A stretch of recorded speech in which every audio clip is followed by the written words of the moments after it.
Hi my dear students, मैं आपका Ravi sir. चलिए देखिए, जो हम आपको 12th की बायोलॉजी का एक चैप्टर पढ़ा है जिसका नाम है रिप्रोडक्टिव हेल्थ, उसका आज हम आपको अगला पार्ट बताने जा रहे हैं। इसके पहले वाले कल के लेक्चर में हमने क्या किया था, उल्ब भेदन या एम्नियोसेंटिस के बारे में क्या किया था, बताया था।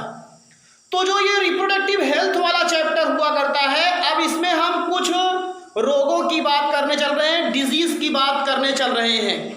तो वो डिजीज कौन कौन सी है पहले उसके बारे में समझिए। तो यहां पे हम पढ़ेंगे आज एसटीडी। एसटीडी का मतलब होता है सेक्सुअल ट्रांसमिटेड डिजीज। इसका पूरा नाम है सेक्सुअल ट्रांसमिटेड डिजीज, मतलब यौन संचारित रोग। ये आप ध्यान दीजिए, लैंगिक संचारित रोग भी कह सकते हो इसको। तो यौन संचारित रोग का मतलब, पहली बात तो सब लोग रोग तो आप जानते ही होंगे कि किसी भी शरीर क्रिया में जीवधारियों की जो पाई जाने वाली जैविक क्रिया हुआ करती है, उसमें रुकावट या व्यवधान उत्पन्न होना ही क्या कहलाता है, रोग कहलाता है। रोग कई प्रकार के हुआ करते हैं। कुछ रोग ऐसे होते हैं जो जन्मजात हुआ करते हैं, जो रोग जन्म से ही हुआ करते हैं। कुछ रोग जो होते हैं उपार्जित रोग होते हैं, जिसको आप वातावरण से अर्जित करते हो तो उसको उपार्जित रोग कहते हैं, जो जन्म के बाद हुआ करते हैं। और जो उपार्जित रोग होते हैं ये कई प्रकार के सूक्ष्म जीवों द्वारा हुआ करते हैं। सूक्ष्म जीवों में जीवाणु होता है, वायरस होता है, कवक होता है, इन सब के द्वारा होता है। तो रोगों की एक पूरी दुनिया है, आपके यहाँ चैप्टर है, उसको वहां जब पढ़ाएंगे तो वहां पे आप इसको विधिवत समझिएगा। लेकिन जो यहाँ पे अभी हम पढ़ने जा रहे हैं, यौन संचारित का रोग का मतलब होता है कि these are disease which are transfer one person to another person, sexual transmitted या सेक्सुअली एक्टिविटीज। ऐसे रोग जो एक व्यक्ति से दूसरे व्यक्ति में लैंगिक संपर्क, यौन संबंध के माध्यम से क्या हुआ करते हैं, फैलते हैं, उसी को ही हम लोग क्या कहते हैं, यौन संचारित रोग कहते हैं।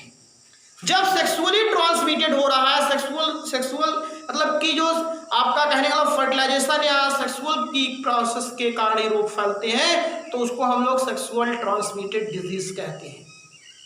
और ये रोग खास तौर से उन व्यक्तियों में ज्यादा फैलते हैं जिनका जो रिलेशनशिप होती है वो एक से कई व्यक्तियों से हुआ करती है।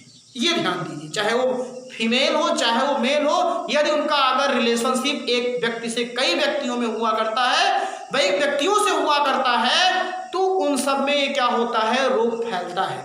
और कुछ तो अस्वच्छता के कारण भी ये रोग फैलते हैं।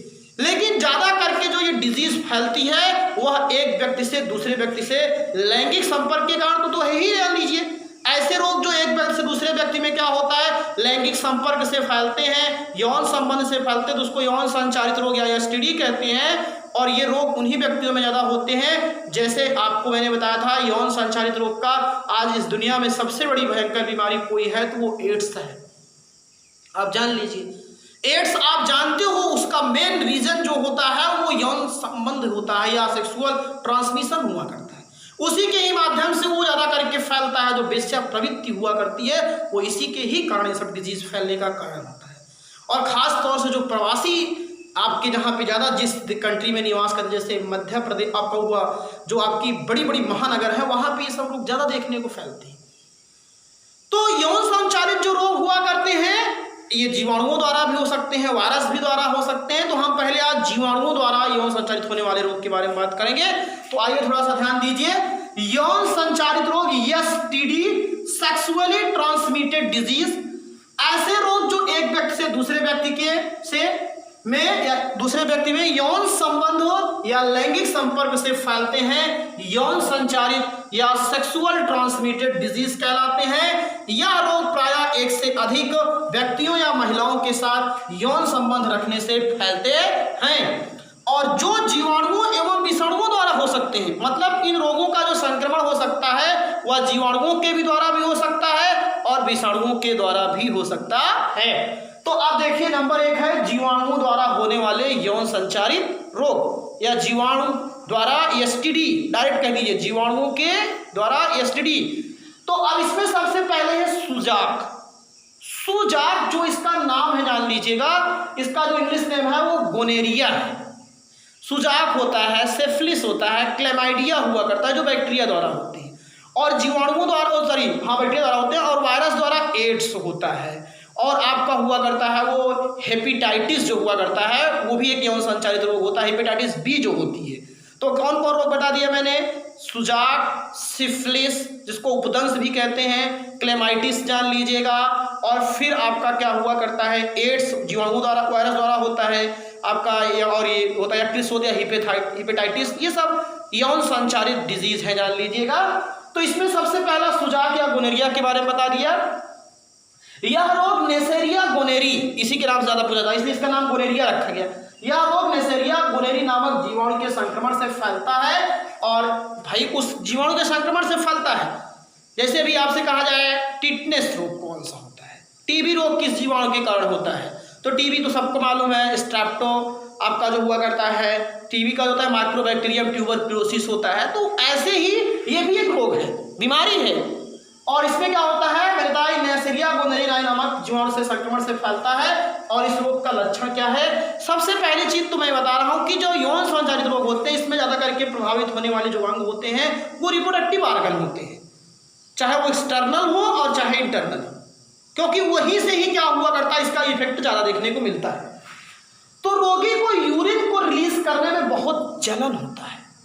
अगर ऐसे जान लीजिए जिसको सिफिलिस होता है तो उनको पेन बहुत ज़्यादा होता है ड्यूरिंग टू द यूरिन का जब वो रिलीज किया करते हैं तो उस समय बहुत पीड़ा हुआ करती है, जलन हुआ करती है। तो ये जान लीजिएगा इस रोग का लक्षण देखा जाता है। इसीलिए हम आपको बहुत बार भी समझाए हैं कि आपको पानी ज़्यादा से ज़्यादा पीने का प्रयास करना चाहिए। अगर पानी पीते रहते हैं तो आपके शरीर के जो टॉक्सिक मटेरियल होते हैं वो यूरिन के द्वारा शरीर से बाहर होते रहते हैं। और जो लोग पानी पीने में भी कंजूसी करते हैं, आलस दिखाया किया करते हैं, तो वो आने वाले समय में विभिन्न प्रकार की डिजीज से उनका सामना करना पड़ता है। पानी पीजिए खूब दबा के। तथा यूरिन के जो यूरेथ्रा हुआ करता है उस पथवे पे क्या हुआ करती है, स्वेलिंग हो जाती है, सूजन आ जाती है, ये जान लीजिएगा। और सही समय पे अगर इसका शुरुआत तो जान लीजिएगा आपके एक्सटर्नल जेनेटेरिया से होता है, फिर धीरे धीरे यूरेथ्रा तक पहुंच जाता है, और अगर फिर इसका उपचार नहीं होता है तो धीरे धीरे पुरुषों के ये प्रोस्टेट ग्रंथि होती है, पुरुषों में पाई जाती है, रिप्रोडक्टिव ऑर्गन के अंतर्गत उस ग्रंथि को बारे में पढ़ाएंगे आपको। प्रोस्टेट जान लीजिए, वहां तक इसका संक्रमण फैल जाता है और तब बहुत खतरनाक हो जाती है। और इस रोग में स्त्रियां जो होती हैं वो ज़्यादा इफेक्टेड नहीं होती है, ये पुरुषों के लिए ज़्यादा होता है इफेक्टेड। और फिर देखिए कहा गया आगे, इसका संक्रमण जो होता है उपचार न होने पर इसका संक्रमण प्रोस्टेट ग्रंथि तक क्या हो जाता है, पहुंच जाता है। तो ये डिजीज है वो नेसेरिया गोनेरी नामक जीवाणु के संक्रमण से होता है, और रोगी को यूरिन की रिलीज में जलन एवं पीड़ा महसूस होती है, और तथा इसका जो होता है यूरिन जो यूरेथ्रा होता है वहां तक इसकी स्वेलिंग हो जाती है, और सही समय पर इसका उपचार न होने पर इसका संक्रमण प्रोस्टेट ग्रंथि तक पहुंच जाता है। और फिर अगली चीज ट्रीटमेंट क्या है इसका, मैं तो पहले चीज सबसे बताता हूं, अगर आप 3 चीजें करते हैं तो आप कभी बीमार नहीं होंगे। पहली चीज संतुलित भोजन, ये नहीं कि आप जो पाइए वही खाते रहिए, आज समोसे पा गए तो 20 समोसे खा जाइए, कल चाउमीन पाए तो 20 चाउमीन की पूरी खा जाइए, अगले दिन नहीं। संतुलित भोजन, बैलेंस डाइट, आपके भोजन में सब कुछ चीजें होंगी तभी आप कभी बीमार नहीं होंगे, क्योंकि कमियां होगी तभी डिजीज होगी।